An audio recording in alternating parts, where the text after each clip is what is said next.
우리는 살아가다 보면 우리 한 사람 한 사람에게 있어서는 굉장히 중요한 어떤 분기점이라는 그러한 시간이 있습니다. 그래서 그것을 사람들은 분기점이다 이렇게 얘기하기도 하고 또 분수령이다 이렇게 얘기하기도 합니다. 저의 삶에 있어서 가장 큰 분기점은 바로 제가 1988년에 군에 있을 때 살아계신 하나님을 만난 겁니다. 살아계신 하나님을 만남으로 제 인생은 180도로 달라졌습니다. 막연하게 그럴 것이다, 또 그렇게 해야 될 것이다 라고 생각했던 그것들이 하나님을 만나고 나니까 너무나도 명확하고 너무나도 구체적이었던 것이죠. 하나님을 만나기 전에는 늘 했던 생각이 그거예요. 내가 어떻게 그것을 하나? 내가 어떻게 그것을 하나라고 생각을 함과 동시에 그 다음에 내린 결론은 뭘까요? 나는 못해. 내가 어떻게 그것을 해? 라는 것이었어요. 근데 하나님을 만나고 나니까 내가 어떻게 하나? 라는 생각이 아니라 하나님이 하실 거야. 하나님이 분명히 하실 거야. 그것을 고백하고 그것을 믿고 나갈 수가 있어요. 지난 주일 오후에 우리 가족과 함께 자전거 타기를 했습니다. 근데 지난주 여러분이 단톡을 통해서 또 보셨겠지만은 처음으로 이제 자전거 타기에 참여한 어린이가 있었어요. 학생이 있었어요. 얼마나 처음부터 또 그 부모님조차도 목사님 아이가 처음인데 할 수 있을까요? 과연 잘할 수 있을까요? 어쨌든 목사님이 가시니까 그냥 잘 부탁합니다. 그래. 아이도 가면서 끊임없이 잘할 수 있을까요? 언제나 쉴까요? 그런 얘기를 하는 거예요. 예. 근데 그 아이는 지금 이 시점에서 잘할 수 있을까요가 아니에요. 우리는 살아가다 보면 우리 한 사람 한 사람에게 있어서는 굉장히 중요한 어떤 분기점이라는 그러한 시간이 있습니다. 그래서 그것을 사람들은 분기점이다 이렇게 얘기하기도 하고 또 분수령이다 이렇게 얘기하기도 합니다. 저의 삶에 있어서 가장 큰 분기점은 바로 제가 1988년에 군에 있을 때 살아계신 하나님을 만난 겁니다. 살아계신 하나님을 만남으로 제 인생은 180도로 달라졌습니다. 막연하게 그럴 것이다, 또 그렇게 해야 될 것이다 라고 생각했던 그것들이 하나님을 만나고 나니까 너무나도 명확하고 너무나도 구체적이었던 것이죠. 하나님을 만나기 전에는 늘 했던 생각이 그거예요. 내가 어떻게 그것을 하나? 내가 어떻게 그것을 하나? 라고 생각을 함과 동시에 그 다음에 내린 결론은 뭘까요? 나는 못해. 내가 어떻게 그것을 해? 라는 것이었어요. 근데 하나님을 만나고 나니까 내가 어떻게 하나? 라는 생각이 아니라 하나님이 하실 거야. 하나님이 분명히 하실 거야. 그것을 고백하고 그것을 믿고 나갈 수가 있어요. 지난 주일 오후에 우리 가족과 함께 자전거 타기를 했습니다. 근데 지난주 여러분이 단톡을 통해서 또 보셨겠지만은 처음으로 이제 자전거 타기에 참여한 어린이가 있었어요. 학생이 있었어요. 얼마나 처음부터 또 그 부모님조차도 목사님 아이가 처음인데 할 수 있을까요? 과연 잘할 수 있을까요? 어쨌든 목사님이 가시니까 그냥 잘 부탁합니다. 그래. 아이도 가면서 끊임없이 잘할 수 있을까요? 언제나 쉴까요? 그런 얘기를 하는 거예요. 예. 근데 그 아이는 지금 이 시점에서 잘할 수 있을까요가 아니었어요. 이미 그 아이는 2년 전에 충분히 도전하고도 남음이 됐을 거예요. 늦은 감이 있었지만 그래도 늦었다 할 그때가 언제라고요? 가장 빠를 때라는 거 알지요? 그래서 반환점을 갈 때까지만 해도요, 제일 뒤에서 저와 함께 같이 갔어요. 저는 혹시라도 처지는 사람들이 있을까 해서 제일 뒤에 간 거예요. 그렇다고 또 제가 제일 잘 타는 건 아니에요. 근데 어쨌든 힘겹게 얼마나 가야 돼요. 그랬지만 이제 10분만 가면 된다. 5분만 가면 된다. 막 그랬어요. 그런 이제 목적지에 성공적으로 도착을 했습니다. 근데 어떤 일이 일어난 줄 아세요? 돌아올 때는요, 목사님 너무 쉬워요. 그리고 제일 마지막에서 또 저와 함께 가지를 않았어요. 그 아이는 이제는 그것을 탄 거예요. 흐름을 탄 거죠. 제일 뒤에 저와 같이 간 아이는 또 다른 아이였어요. 그 아이도 잘 했는데 한번 딱 신발끈이 자전거 이렇게 체인에 걸리니까, 그래서 한번 딱 쳐지니까 따라가기가 너무 어려운 거예요. 그렇습니다. 근데 결국은 성공적으로 자전거를 완주하고서는 너무 기뻐하는 거 있죠. 근데 우리는 내가 하나님을 만나기 전에는 늘 염려와 걱정으로 과연 할 수 있을까? 라고 생각을 하면은 나는 못하겠다. 나는 할 수 없다. 그 생각을 하는 거예요. 근데 저도 제가 주님을 만나기 전에는 그랬어요. 주님을 만나기 전에는 내가 어떻게 목사라는 직을 감당할 수 있을까? 목사라는 그런 직을 감당하기 위해서 부족한 것들이 너무 많은 거예요. 할 수 있는 것보다도 할 수 없는 것이 훨씬 더 많았어요. 근데 만나고 나니까, 하나님을 만나고 나니까 누가 할 수 있는 은혜를 다 베풀어 주시는 줄 아세요? 전능하신 하나님, 저의 아버지 하나님. 그래서 제가 하나님을 만난 1988년은 우리나라 역사에 있어서도 중요한 해예요. 그죠? 88 올림픽. 대한민국은요, 88년은 굉장히 중요한 그런 분수령을 이룹니다. 물론 우리나라 역사에 있어서 큰 굵직굵직한 사건에 비하면은 어쩌면은 조금 약할는지 몰라도 86년 아시안 게임과 88년 올림픽은요, 우리나라가 정말로 선진국으로 나가는 문턱에 들어서는, 그래서 그전에는 얼마나 더러웠는지 몰라요. 근데 지금은 진짜 깨끗해졌어요. 심지어는 보도블록 사이에 막 솟아난 그 잡풀들, 잡초들까지도 이제는 우리나라는 다 기계로 제거할 수 있는 그런 나라가 됐다니까요. 그래서 세계는 이번에 우리가 6.25 70주년을 지냈는데 6.25 전쟁에 참전하셔서 아직도 생존하고 계시는 그분들이 연세들은 거의 90대예요. 그분들이 한국에 와서 너무 감격해하는 거예요. 내 생명을 다해서 이 나라를 위해서 바쳤다니, 이 나라가 나의 그 생명 다함을 통하여 이렇게 번성할 수 있었구나. 감격스러워하는 거예요. 그렇습니다. 하나님은 성경에 보면은 특히 제자들에게 있어서, 교회에 있어서 중요한 분수령을 이루었던 그런 사건들이 많이 나옵니다.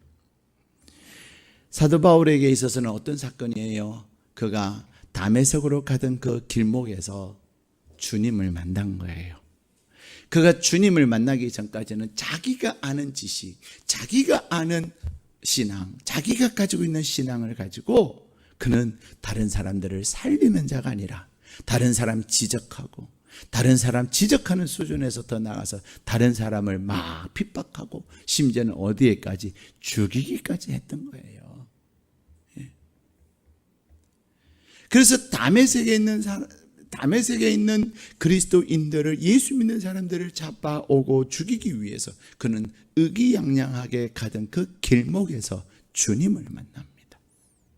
주님을 만남으로 말미암아 그는 죽이는 자가 아니라 이제는 살리는 자가 된 거예요.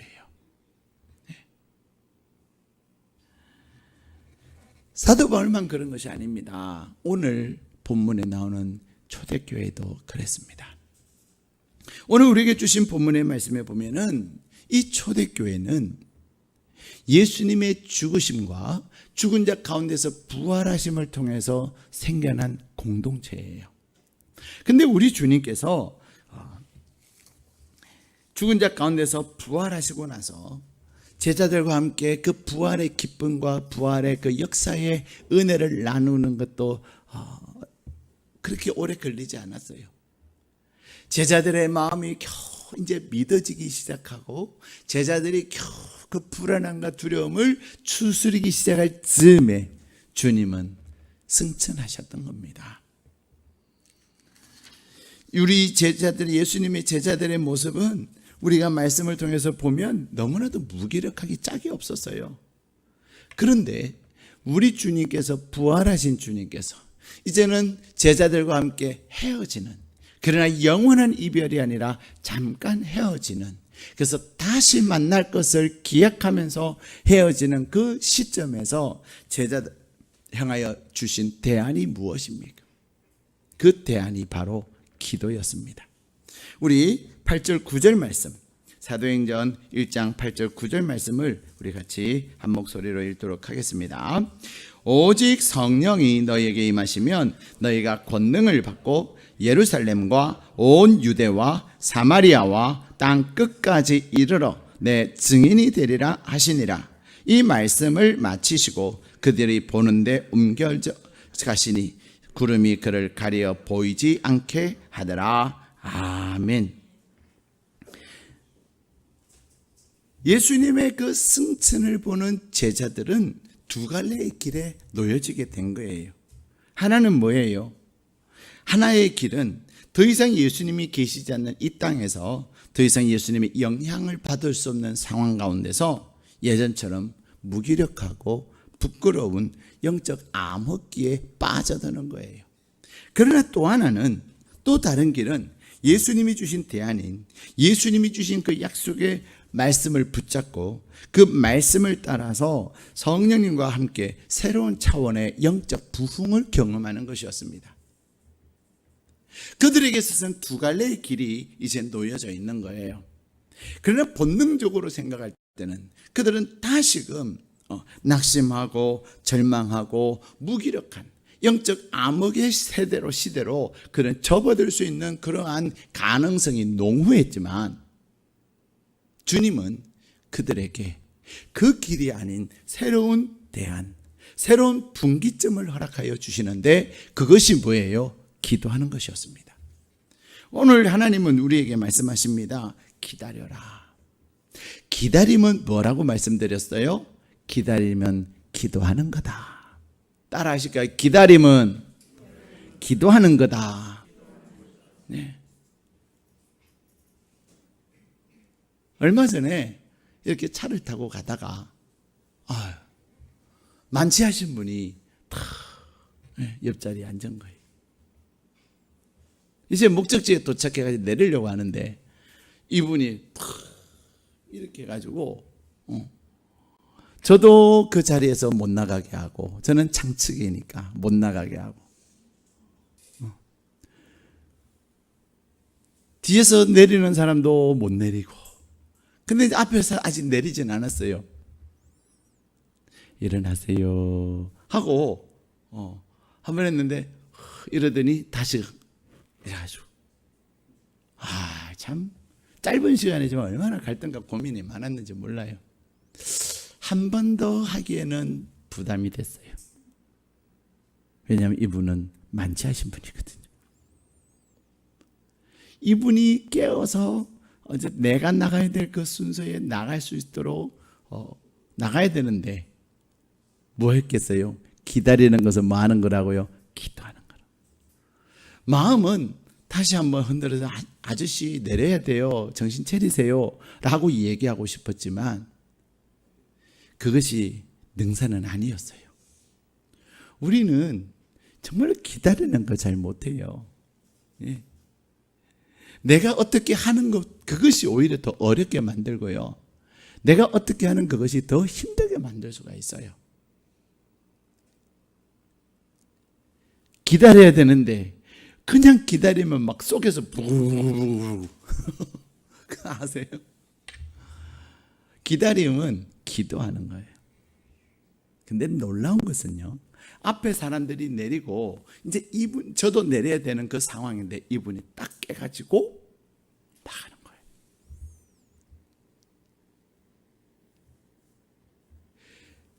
기다림은 우리는 가정생활을 하면서도 또 직장생활하면서도 또 사업을 하면서도 우리는 생활하면서도 잘 기다림의 상황은 너무나도 많으나 잘 못 기다리는 거예요. 기다림은 뭐 하는 거라고요? 기도하는 거예요. 근데 오늘 주님은 이 제자들을 향하여서 말씀을 하세요. 기다려라. 근데 이 기다려라 말씀하시면 그냥 우두커니 그냥 능내고 앉아가지고 두려워하고 불안해하고 염려하며 그렇게 기다리는 것이 아니라 뭐 하는 거예요? 기도하는 거예요. 그래서 오늘 제자들과 또 예수님의 승천을 본 수많은 사람들이 어떻게 했습니까? 우리 14절 말씀 같이 읽겠습니다. 시작. 여자들과 예수의 어머니 마리아와 예수의 아우들과 더불어 마음을 같이하여 오로지 기도에 힘쓰더라. 아멘. 제자들은 그들의 삶에 있어서 굉장히 중요한 분기점에 서 있는 상황 속에서 그들은 무엇을 택한 거예요? 주님의 말씀과 주님의 말씀을 택하고 주님이 그들에게 명령한 것을 택하면서 그것을 위하여 뭐 했어요? 기도했다는 것입니다. 그래서 그들이 한 것은 14절에 우리가 방금 읽은 것처럼 이제는 함께 모여서 마음을 같이하여 오로지 기도에 힘썼던 거예요. 오로지 기도에 힘썼던 거예요. 무엇을 위해서? 우리 하나님께서 선지자들을 위해서 약속하신 그 성령님, 그리고 다시 승천하시기 직전에 제자들에게 아버지께서 약속하신 그것을 기다려라. 그리고 주님께서도 끊임없이 제자들과 함께 계실 때 성령님에 대해서 말씀을 주셨는데 그 말씀, 내가 너희를 떠나는 것이 너에게 유익해. 왜냐하면 내가 떠나야만이 성령님이 너희 가운데 오시기 때문이야. 성령께서 오셔서 내가 한 것을 너희들 가운데 행하실 거야. 그것을 말씀하셨단 말이에요. 결국 제자들은 주님의 그 말씀을 붙잡고, 우리는 늘 이 선택의 갈림길에 서 있어요. 내 본능을 따라 살 것인가, 말씀을 따라 살 것인가. 그런데 우리의 인생의 큰 부흥을 경험하고 우리의 인생의 위대한 분기점이 될 수 있는 것은 무엇입니까? 내 본능을 따라서 내가 하기 좋아하고 내가 하기 쉬울 것을 선택하는 것이 아니라, 나는 할 수 없으나 하나님의 말씀을, 성령께서 주님의 말씀이 생각나게 하시고 성령께서 우리에게 주신 하나님의 그 약속의 말씀들이 생각나고 내 안에서 주시는 감동을 따라서 내가 그것을 선택하며 오로지 기도에 힘쓸 때에 내 안에 계시는 성령님께서는 우리가 마땅히 해야 될 것을 알게 하시고 친히 주님이 하신 그 약속들이 생각나게 하시는 줄로 믿습니다. 제자들은 오로지 기도에 힘쓰면서, 제자들뿐만 아니라 주님을 따랐던 많은 사람들이 오로지 기도에 힘쓰면서 이제는 초대교회는 체질이 바뀐 거예요. 어떻게 체질이 바뀌었습니까? 그들의 체질은요, 이제는 기도 체질로 바뀐 거예요. 사도행전을 여러분이 7월에 한번 다시 한번 읽어보세요. 우리는 하나님의 음성을 듣기 위해서도 말씀을 많이 읽어야 합니다. 그래야 기도하는 가운데 말씀들이 생각난다니까요. 내가 기도하면서 분별하기 위해서도 말씀을 많이 읽고 알아야 합니다. 왜냐하면 우리의 그 분별의 기준은 하나님의 말씀이거든요. 근데 성경의 사도행전에 보면요, 초대교회가 어려움을 겪을 때마다 그들이 늘 했던 게 있어요. 그게 뭔지 아세요? 기도였습니다. 주님, 그들의 초대교회의 분기점이 되었고 초대교회 역사의 큰 분수령의 그 변곡점이 기도함으로부터 되어졌기 때문에 그들의 체질은 이제는 기도형이 된 거예요. 기도 체질이 된 거예요. 그래서 사도행전 4장에도 보면 베드로와 요한이 잡혔을 때에도 낙심하지 아니하고 두려워하지 아니하고 교회가 함께 마음을 합하여 온전히 기도해 있었습니다. 근데 그들이 뭐라고 기도한 줄 아세요? 물리쳐 달라고 기도한 것이 아니라 담대함을 달라고 기도한 거예요. 우리는 빗사이로 막가고 또 시험과 고난의 사이에 막가게 해달라고 우리는 그렇게 기도하지만요, 피하면서 살게 해달라고 하지만 하나님을 경험하고 천지를 지으신 하나님의 권세와 능력을 가진 하나님의 사람들은 제일 무엇만 있으면 돼요? 그들을 향하여 담대함이 있으면 되는 거예요. 네? 담대함으로 바라보고 담대함 가운데 나아갈 때에 다윗이 골리앗을 향하여 두려워하지 아니하고 그가 그를 향하여 담대히 나가며 그에게 주신 하나님의 무기 물맷돌을 던졌을 때에 골리앗은 한 방에 무너졌다니까요. 예? 초대교회 성도들은 담대함을 달라고 기도한 거예요. 사도행전 6장에는 또 그들에게 구제의 문제로 해서 갈등이 생겼을 때 그들은 뭐 했습니까? 우리는 더욱 기도와 말씀에 힘써야 되겠다. 그래서 또 사람들을 세우는 거예요. 심지어는 사도행전 16장에는 이제는 처음으로 선교사를 파송함에 있어서도 그들이 뭐하는 가운데 금식하며 기도하는 가운데 하나님의 성령님의 인도하심을 받는 거예요. 여러분들이 사도행전을 읽으시면서 공동체가 함께 마음을 합하여 그러한 마음을 합하여 기도했다, 오로지 기도했다, 그런 내용의 표시를 하면서 한번 읽어보세요. 사도행전은 성령행전이라고 말하는데 성령행전은 성령님이 행하신 것을 기록한 책인데 성령님이 행하신 이유가 있어요. 뭔지 아세요? 기도하는 것이었습니다. 기도하는 사람들에게, 기도하는 공동체에 성령께서 역사하시는 거예요. 사랑하는 여러분, 우리는 2020년을 시작한 지 벌써 6개월이 지났습니다. 시간상으로 말하면 이 7월 1일은 분기점이 되는 거예요. 절반을 지났으니까. 그러나 이 7월 1일이 7월이 여러분의 인생의 2020년 인생의 분기점이 될 수도 있고 분기점이 아니 될 수도 있어요. 더 추락할 수도 있어요. 더 힘들 수도 있어요. 그러나 우리가 오늘 초대교회 성도들을 향하여서 주신 말씀처럼 또 우리에게 주신 이 약속의 말씀처럼 우리가 하나님 앞에서 이 약속의 말씀을 붙잡고 오로지 기도에 힘쓸 때 무엇을 가지고 기도하는 거예요? 그냥 기도하는 거 아니에요. 무작정 기도한 거 아니에요. 말씀을 붙잡고 오로지 기도에 힘쓸 때에 하나님께서 우리를 만나주시고 성령께서 우리 가운데 역사하셔서 여러분의 삶에 놀라운 분기점이 되게 하실 줄로 믿습니다. 그래서 이 2020년 7월은 2020년에 여러분의 인생의 분수령이 될 뿐만 아니라 여러분의 인생 전체에 있어서 위대한 분수령이 되는 복된 7월이 되시기를 주님의 이름으로 축복합니다.